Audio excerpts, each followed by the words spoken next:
요즘 저희 집의 막내는 이 땅에서 인생 1년, 최초의 1년을 보내고 있는데요. 벌써 한동안이라고 하는 단어를 써야 될 만큼 그 커가는 속도가 엄청 빠르다는 것을 보면서 알 수가 있습니다.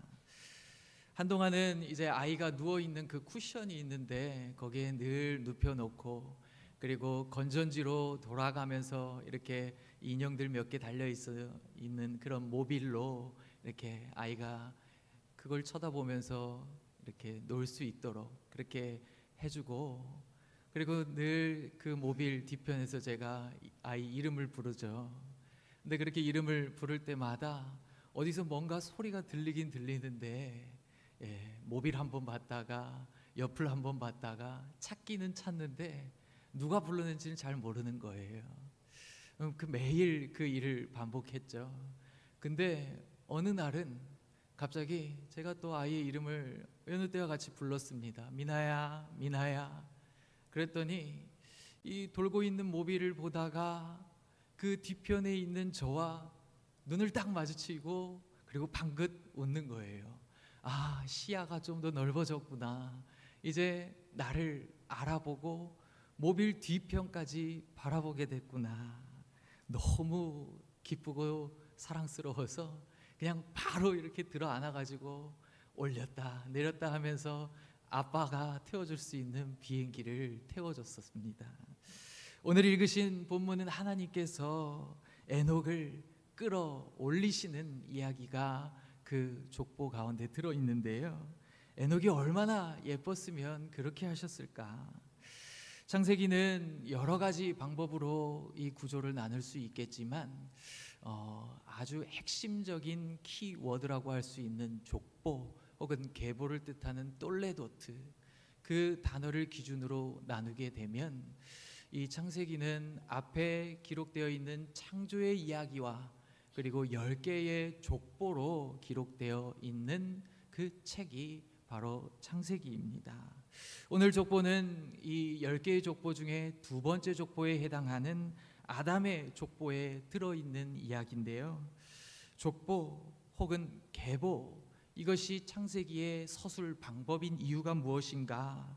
이 족보 계보로 적는다는 것은 하나님과의 관계성 속에서 비교적 넓은 시각으로 그의 인생들을 조망하겠다는 거거든요.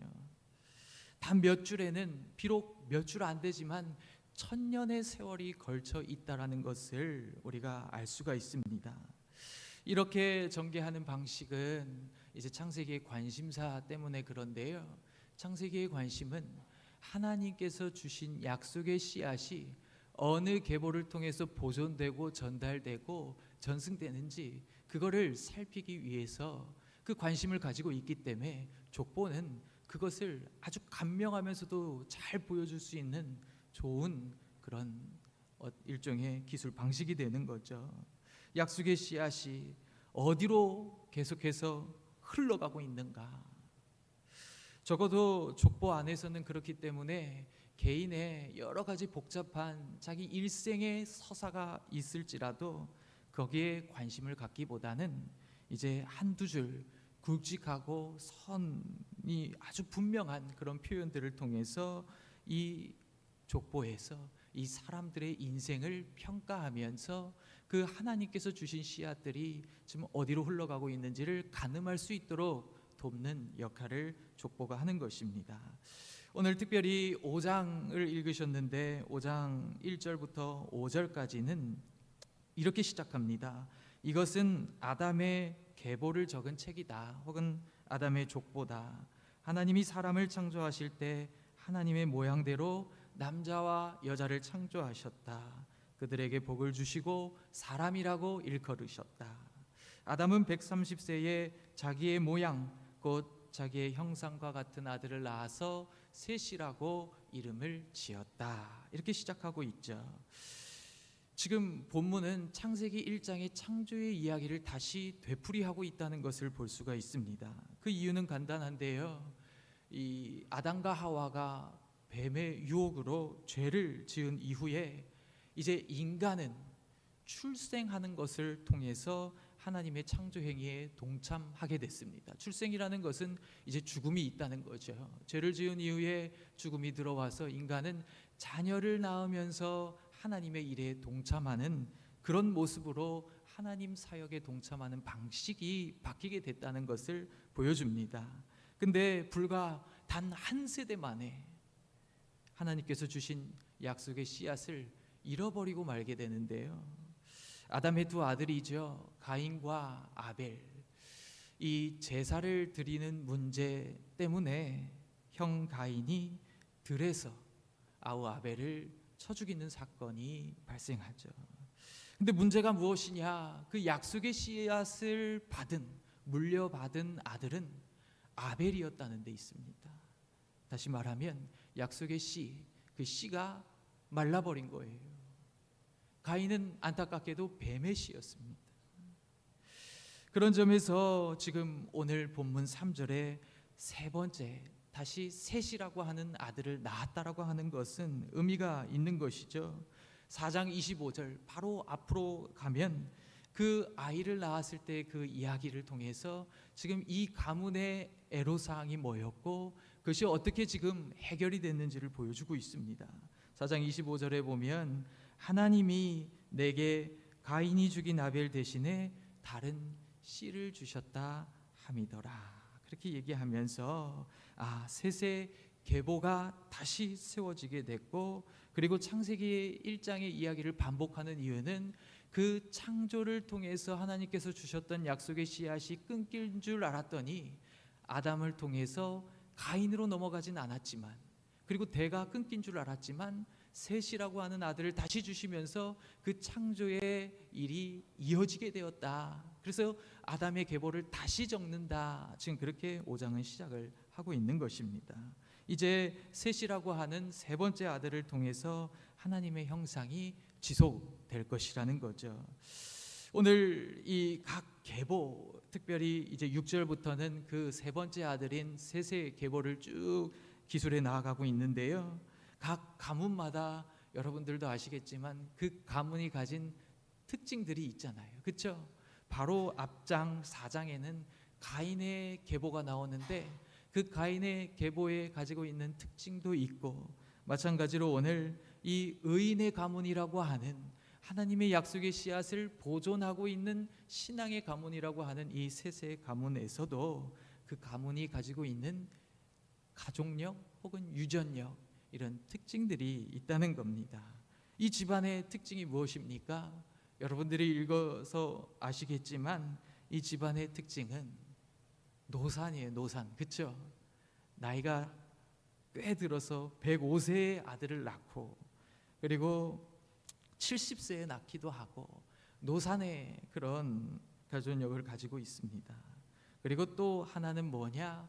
바로 오래 사는 수명, 장수하는 것이 이 계보의 특징입니다. 평균 수명이 거의 900세를 웃돌죠. 이것을 볼 때 이제 이 과학적 사고를 가진 인간들은 이 대목을 보면서 이제 비판하기 위해서 아주 힘을 끌어모아서 들어오는 그 틈이 바로 여기기도 한데요. 사실은 이 이야기가 얘기하는 것, 이 바로 앞전에 있는 가인의 계보와 비교할 때 여기에서 얘기하는 이 900세를 상회하는 이 수명으로 뭘 얘기하고 싶었는가 물어본다면 그렇게 큰 문제가 되지 않습니다. 믿음의 가문, 하나님의 씨앗을 소유하고 하나님의 형상을 담지하고 있는 가문은 하나님께서 생명력을 넘치게 하시는 그런 가문으로 세우신다라는 것이 그 속에 들어있는 속내라는 것을 기억하시면 크게 문제가 없습니다. 오늘은 일부러 10대 손까지 있지만 7대 손에 끊어 읽었는데요. 왜냐하면 가인의 계보와 비교해서 읽으시면 더 선명하게 드러나기 때문에, 가인의 계보는 7대 손 라멕까지 기록되어져 있기 때문에 나중에 집에 가서 한 번 더 확인하시라고 7대 손 에녹까지만 끊어서 읽었습니다. 사실 10대 손 노아까지 가게 되면서 아담의 계보가 마감을 하게 되는 것이죠. 이 7대 손 아니 10대 손까지 다 합친다고 할지라도 이 장수하는 특징에서 단 한 명만이 예외적으로 벗어나고 있는데 그게 누구냐? 바로 7대손에 해당하는 에녹입니다. 에녹은 23절에 보면 그는 365세를 살았더라 이렇게 얘기를 해서 다른 이들의 후렴구와는 좀 다른 후렴을 가지고 있는 것을 보게 되는 것이죠. 다른 이들의 후렴구가 무엇입니까? 누구누구를 낳고 몇 세를 지내며 살다가 죽었더라. 이것이 이 아담의 계보에 족보에 들어있는 모든 사람을 기술하는 그런 후렴입니다. 근데 에녹만이 다른 것이죠. 사실은 노아도 예외에 들긴 하는데 에녹이 어떻게 다르냐? 에녹에게는 누구누구를 낳았고 지내는 것은 있었지만 죽었다라고 하는 표현이 없어요. 에녹에게는 특별히 후렴구가 더 첨가되어 있죠. 아까도 말씀드렸지만 족보는 그들의 삶의 어떤 아주 미시적인 부분까지는 크게 관심하지 않는데도 불구하고 예외사항을 둬서 하나님과 동행했다라고 하는 두 구절을 두 번에 걸쳐서 첨가하면서 이는 에녹은 살았더라. 에녹은 세상에 있지 않았더라. 하나님이 데려가심으로써 세상에 있지 않았더라 라고 해서 그 패턴을 벗어나고 있는 방식으로 에녹을 지금 기록해 놓고 있다는 것은 누가 봐도 이 사람의 행보가 어떠할지를 되새겨보라 라고 하는 그런 아주 중요한 표식인 것을 우리가 알 수 있습니다. 하나님과 동행했다. 이거를 원어 그대로 하면 바이트랄렉 에녹이 걸었습니다. 에트하 엘로힘 하나님과 함께라고 하는 뜻을 써서 걸었다라고 하는 단어를 쓰고 있습니다. 할락 걷는 것. 우리는 걷는다고 할 때 그 길을 떠올리게 되고 다리로 걸어가야 할 그 길만 생각하기 쉽지만 우리 한자에도 있잖아요. 한자를 보여주시면 길도자를 보시면 이 길도자가 길이라고 하는 그 모양과 머리 숫자가 합쳐져서 머리로 따르는 길, 마음으로 따라가야 하는 길도 분명히 있다라는 것을 보여주는 단어잖아요. 지금 에녹이 하나님과 함께 걸었다. 이것이 그의 삶의 마감의 패턴을 바꾸어 놓고 있는 아주 중요한 부분이라는 것을 알 수가 있는데 하나님과 걷는 것. 하나님과 걷는다는 것이 어떤 표현입니까? 어떻게 걷는 것이 하나님과 걷는 것입니까? 우리는 늘 하나님과 걸어야 됩니다. 하나님과 동행하는 것이 참 복입니다. 하나님과 동행하게 하옵소서. 이렇게 기도는 하지만 그 방법이 뭐냐는 거예요. 어떻게 하는 것이 하나님과 동행하고 걷는 것입니까? 에녹 이야기를 보면 이 바로 앞에 가인의 계보에서 보면 가인의 계보에서 발달하는 게 있습니다. 그 계보가 가진 특징 중에는 그 문화가 발달하고 그리고 음악이 발달하고 기술이 발달하고 그리고 폭력성이 증대합니다. 그것이 가인의 계보가 가지고 있는 특징이에요. 라멕이 뭐라고 얘기합니까? 자기가 자기를 툭 건드린 소년을 그냥 가서 죽였다 하면서 자랑을 해요. 자랑거리가 아니잖아요. 폭력성이 많이 증대한 그 7대손 라멕과의 모습을 볼 때 에녹 이야기 하나님과 함께 걷는다는 것은 모두가 그런 세상의 방식 속에 파묻혀서 살아갈 때 혹은 마치 모빌 아래에 있는 것처럼 하나님의 그늘 아래에서 살아가는 신앙인의 계보에 드는 많은 그 세대들도 있지만 하나님과 동행했다는 것은 적어도 물론 하나님의 그늘 아래 살아가는 것도 귀하지만 그늘 아래만 살아가는 것이 아니라 그늘 아래서 그늘 뒤편에 계신 하나님과 눈 맞추는 사람이 한 명 정도는 있었다라는 것이 오늘 에녹의 이야기입니다. 하나님과 눈을 마주치는 사람이 있었다. 하나님을 알아차리는 사람이 있었다. 그러니까 그걸 지켜보시던 하나님이 얼마나 소중하고 예뻤으면 하나님께서 하나님의 자리에서 에녹을 들어 올리셔서 자신이 계신 그분이 계신 자리로 에녹을 데려가셨는가? 끌어올리셨는가? 죽음을 맞지 않게 하셨는가? 바로 이 에녹의 이야기를 통해서 하나님과 동행하는 것의 마지막 종착역은 다른 이들과 같이 죽음이 아니라 바로 생명을 경험하는 자리로 나아간다라는 것을 아주 짧은 그런 구절을 통해서 우리에게 보여주고 있는 것이 오늘 에녹의 이야기인 것입니다. 시몬 베유라고 하는 사람은 오늘날의 종교의 위기가 무엇인가 할 적에 종교에 처한 위기는 그런 믿음의 타당성을 상실한 것이 종교의 위기다. 혹은 우리가 더는 신을 믿지 않는 믿음의 부족이 종교가 처한 위기다. 혹은 교회가 그 사람들로부터 사회로부터 신뢰를 상실한 탓이 크다. 이렇게 이야기를 하는데 시몬 베유는 다르게 바라보는 거예요.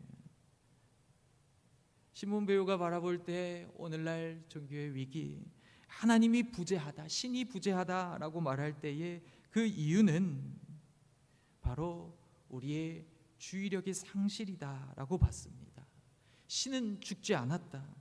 여전히 살아계신데 신을 마주할, 신의 임재를 드러낼 때에 그 마주할 인간이 죽었다라고 그렇게 보는 거예요.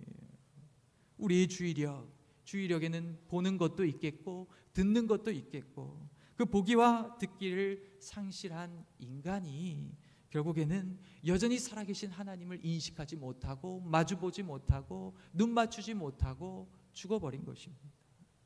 왜 그런 것입니까? 나에게 종사하는 상상력이라고 그는 표현을 했는데요. 인간은 끊임없이 자기에게 종사할 그 방법들을 늘 상상하고 묵상하고 살아가기 때문에 끊임없이 생존을 향하여 그 머리를 굴리기 때문에 거기에 하나님이 들어갈 틈 자체가 없게 되고 그런 상상력은 결국에 영혼의 눈을 멀게 한다는 거예요. 그래서 정말 참된 것을 바라보지 못하게 만들고 초월적인 것을 향해 솟구치도록 만들어지고 빚어진 존재임에도 불구하고 그 하늘을 향해 솟구치지 못하는 것이 오늘날 이 현대인들의 종교의 위기다라고 그렇게 봤습니다. 이거는 다르게 얘기하면 중력이라는 거죠. 중력은 영혼을 잡아채서 아래로 끌고 내려가는 힘입니다. 우리의 주의력이 어디에 쓰이느냐, 우리의 생존에만 쓰인다는 얘기는 땅에만 몰두하게 되어 있다는 것과 그리고 이 땅에서 생존하고 그 열매를 거두어들이는 어떤 그러한 패턴에만 우리의 모든 인생을 갈아 넣으려고 하고 거기에만 주의 집중하려고 하는 그런 모습들을 통해서 그 주의력이 하나님을 쳐다보지 않는 그런 주의력 상실도 있겠고 또 한편으로는 모든 것을 다 여기에서 어떤 이윤을 얻어낼까 그런 눈으로 바라보니까 그것이 또 상실이라고 말합니다. 우리가 듣는 것을 감각적으로 추구하는 거예요. 감각적으로 보고 감각적으로 듣고 여기에서 나의 욕구를 충족시킬 수 있는 것들은 무엇인가? 짧게 얘기해, 핵심만 얘기해. 뭐 그래서 어쨌다는 거야? 나 시간 없어. 마치 드라마 몰아보기를 하듯이 그 눈은 늘 시간에 쫓기면서 하나하나 개걸스럽게 한 번 마음에 들면 끝을 볼 때까지 먹어치우는 그런 눈빛, 그런 청력, 그것이 결국에는 하나님을 마주 대하지 못하게 하는 종교의 위기다라고 그는 그렇게 얘기를 했습니다. 오늘 제가 설교의 본문을 날개뼈, 우리 등에 감추어진 비밀이다라고 그렇게 전했는데요. 날개뼈는 사실 그 조온윤이라고 하는 시인의 시의 제목이기도 합니다. 내가 길바닥에 웅크려 내 몸보다 작은 것들을 볼 때 가만히 솟아오르는 비밀이 있지. 태어나 한 번도 미끄러진 적 없는 생겨간 언덕 위처럼 녹은 밀랍을 뚝뚝 흘리며 부러진 발로 걸어가는 그곳, 인간의 등 뒤에 숨겨두고 데려가지 않은 새들의 무덤처럼 이라고 하는 시의 제목입니다. 여기에서 한 사람이 몸을 웅크리고 작은 것들을 지금 살피고 있는 그런 장면을 시인이 뒤에서 목격하는 건데요. 그 뒤에서 지켜보고 그 시인이 거기에 숨긴 비밀을 시인의 눈으로 끄집어내는 겁니다. 이 사람이 이렇게 쭉 웅크리고 작은 것을 보고 있으니까 뭐가 솟아올라요? 그 사람의 날개죽지가 살짝 솟아오르는 것을 바라본 거예요. 그 날개죽지가 솟아오른 것을 보면서 어찌 보면 우리의 등에, 우리라는 작은 언덕에 비밀이 숨겨져 있겠구나라는 것을 포착한 겁니다. 날개뼈를 소위 그렇게도 보잖아요. 우리 천사가, 원래 우린 천사였는데 천사가 퇴화한 흔적이 날개죽지에 남아있다, 이런 이야기를 하는 경우도 있는데, 시인은 바로 그 날개뼈를 포착하는 겁니다. 세상에서 바라볼 때 하나님을 바라보는 그 시선을 뭐라고 얘기합니까? 작다고 얘기하죠. 작다. 그 왜? 그 무슨 이익이 되냐? 근데 지금 이 작은 것을 살피는 이 시선이 결국엔 누구의 시선과 닮았어요? 하나님의 시선이죠. 하나님의 긍휼하신 시선은 가장 높으신 분이 가장 낮고 작은 것들에 관심을 가지면서 그것이 우리에게 참 은혜가 되는 대목이기도 합니다.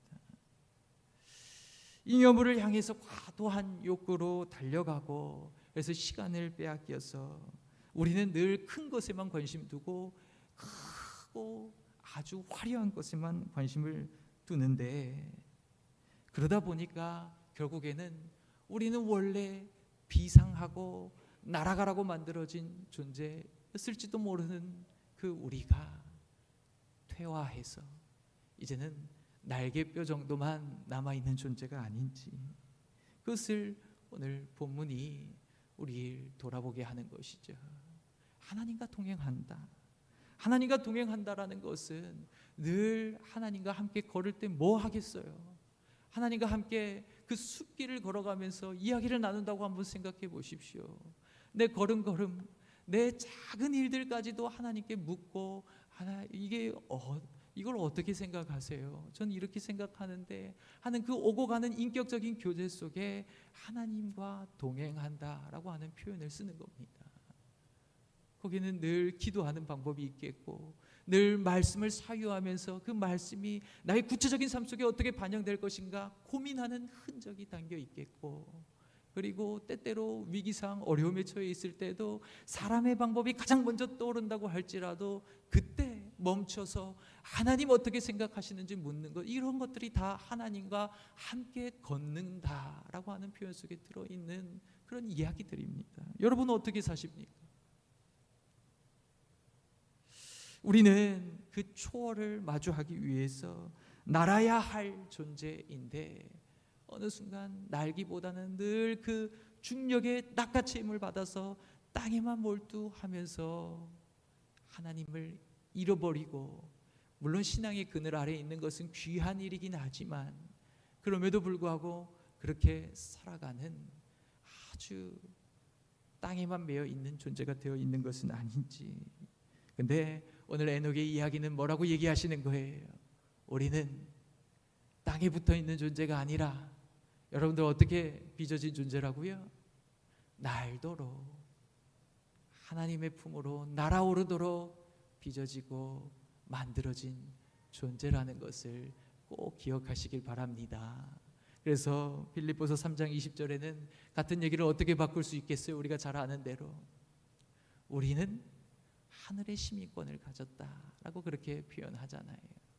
여러분들은 땅의 시민이 아니라 하나님께서 함께 하려고 빚어놓으신 하늘의 시민인 것을 꼭 기억하시는 그런 저와 여러분들 되시길 간절히 축복합니다.